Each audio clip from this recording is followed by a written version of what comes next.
2nd, 2019. And INFocus starts right now.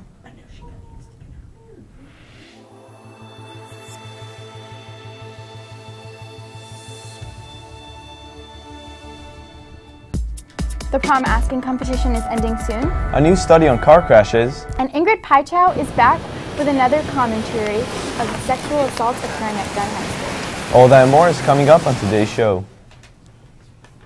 Welcome to INFocus. I'm Noor Navaid. And I'm Ori Nirpaz. There's a lot going on around campus. Here's some important announcements from today's campus bulletin. In the big gym tonight, Pali bands and orchestra will be showcasing the annual Pops concert and swing dance. The night features a concert, dinner, and dancing to Pali Jazz Band. There will also be a professional dance instructor for those who are not great dancers. Tickets are $10 for students and $15 for adults.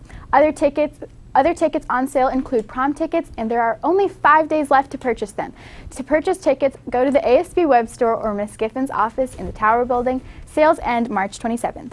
Speaking of prom, there is a chance to earn free tickets and a prize for asking that special someone to the dance. Record and take pictures of your prom asking and post it to the Prom Asking Competition's Facebook page to be entered in the competition.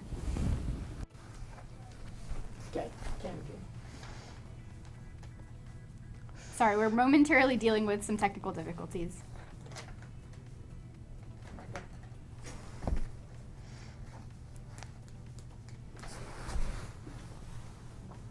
Tuesday, March 26th at the Children's Health Center, there will be a workshop happening talking about healthy and unhealthy relationships. It is in partnership with the One Love Foundation. There will be free pizza. Please RSVP by emailing Liz Cowley. Sophomores interested in attending Camp Unity have an available opportunity. Pali will be hosting Challenge Day, a mini Camp Unity on campus for sophomores this year. If you are interested in attending, stop by the Wellness Center to learn more. Pali's science publication known as Veritas is accepting written submissions to feature in their next issue. No journalism experience is required and all students are welcome. To sign up, visit the link on the screen. Moving on now from what's going on around campus to what's happening in the world and locally today. Let's take a look at what's topping today's headlines in today's News Minute. According to a new study, emergency rooms visits due to vehicle crashes fell between 2007 and 2014 in states with bans on texting while driving. Researchers examined emergency department data across 16 U.S. states chosen based on the availability of relevant data. The findings were published Thursday in the American Journal of Public Health. According to the results, states with texting bans saw a 4% average drop in ER visits after crashes. That's equivalent to more than 1,600 traffic-related emergency department visits per year. All but 3 states currently have laws restricting texting while driving. New Zealand observed 2 minutes of silence to commemorate victims of the mosque attacks in Christchurch. The silence began at 1:32 p.m. on Friday local time. Prior to the 2-minute silence, the Muslim call to prayer was broadcasted nationally in New Zealand.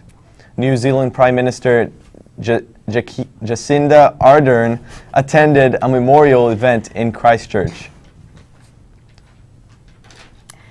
Ardern is one of the first female prime ministers of New Zealand, introducing a constitutional amendment to the legislature affecting gun laws. Speaking of constitutional amendments, in 1923, legislature for the equal rights of women in the U.S. was introduced and almost ratified.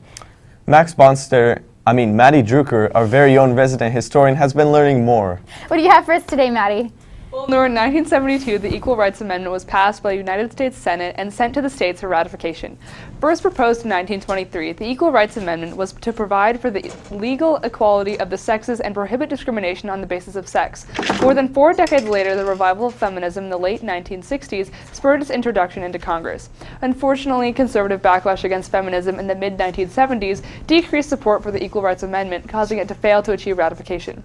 In recent times, the federal government and all states have passed considerable legislation to protect the rights of women.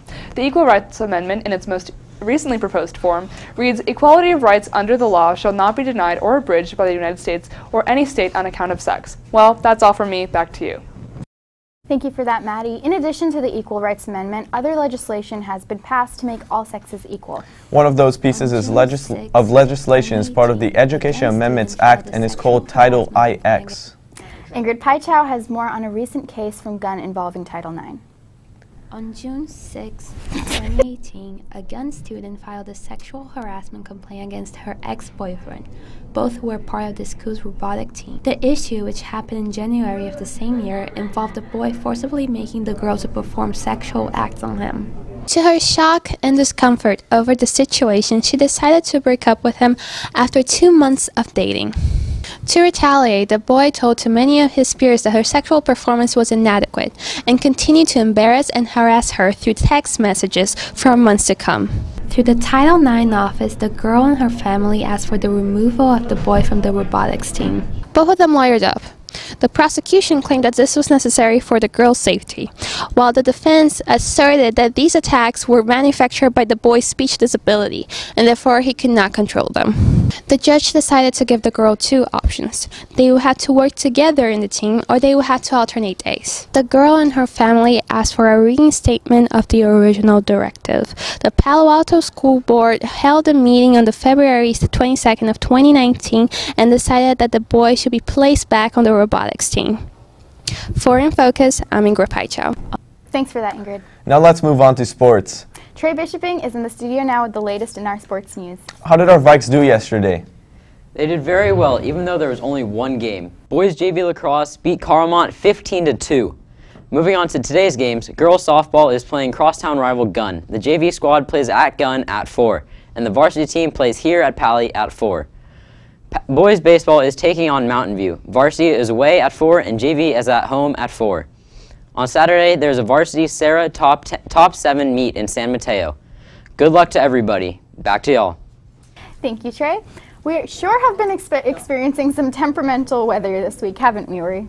Yeah, we definitely did. I much prefer the warmer days. Me too, actually. But our meteorologist, Ingrid Paichow, is in the studio now with today's weather report. How's it looking up, Ingrid? Well, today in Palo Alto is going to be 59 degrees Fahrenheit. We're going to look at a lot of rain today and for the rest of the week. The high for today is going to be 60 and the low is going to be 48 with a gust of wind blowing at 9 miles per hour.